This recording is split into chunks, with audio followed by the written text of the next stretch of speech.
In the shadows of World War II's most savage battlefields, a chilling reality unfolded. Captured SS soldiers often faced instant death at the hands of their enemies, a fate far grimmer than that of regular German troops. These men, bound by unyielding loyalty to their Führer, became symbols of terror and fanaticism. Welcome to World War II Chronicles, where we delve into the harrowing tales of history's darkest chapter. The Schutzstaffel, or SS, under the command of Heinrich Himmler, started as a small personal bodyguard detail for Adolf Hitler, vigilant in protecting him from threats. But as the Nazi regime grew, it evolved into the elite guardians of the Third Reich, handling sinister security tasks like running the concentration camps where unimaginable horrors unfolded. Yet, the SS had a combat arm called the Waffen-SS, transforming them from enforcers into frontline warriors. What made these soldiers so dreaded that even Allied forces sometimes executed them on the spot upon capture?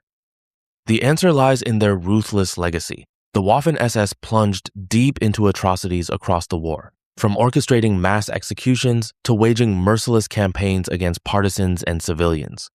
Heinrich Himmler, the architect of this force, craved military prestige for his men, equaling that of the regular Wehrmacht. In late 1939, with war looming, Hitler granted Himmler approval to form an armed SS division, beginning with 4 units that ballooned to over 20.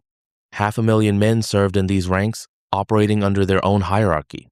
Beyond standard combat drills, they endured intense ideological training, indoctrinating them to sacrifice everything for the Nazi cause, forging unbreakable zeal.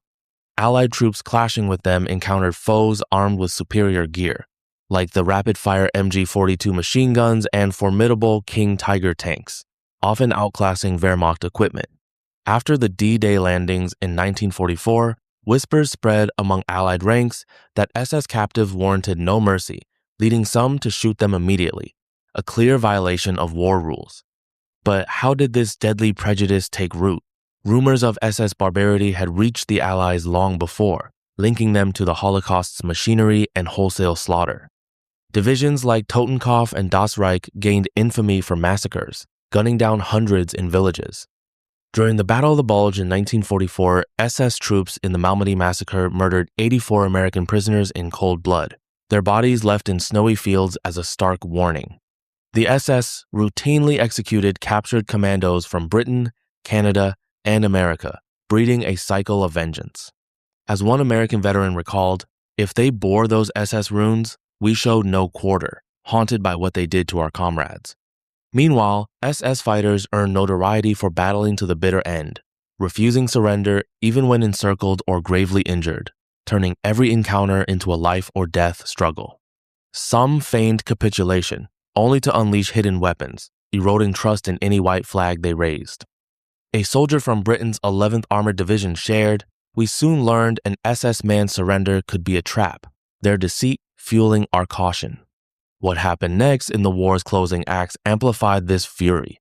As Allies and Soviets liberated camps, they stumbled upon scenes of depravity that seared into memory. At Dachau in 1945, American liberators found rail cars crammed with thousands of emaciated corpses, victims of SS cruelty. Overwhelmed by rage, some troops gunned down surrendering guards amid the stench of death and despair. On the Eastern Front, captured members of the Einsatzgruppen, the mobile killing squads that ravaged occupied territories, faced public executions before vengeful crowds.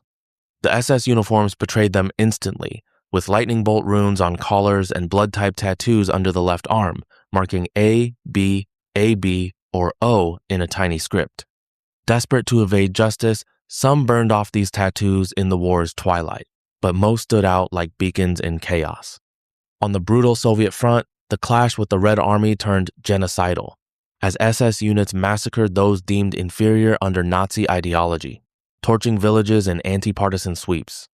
Soviets viewed them not as soldiers, but as butchers, executing them routinely in reprisal for orders like the Commissar Decree that targeted political officers.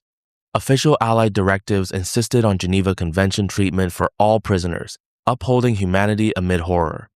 Yet on the blood-soaked fields, adherence wavered, especially post-Malmedy, where fewer SS survived capture, among American, Canadian, and British forces in Normandy and beyond.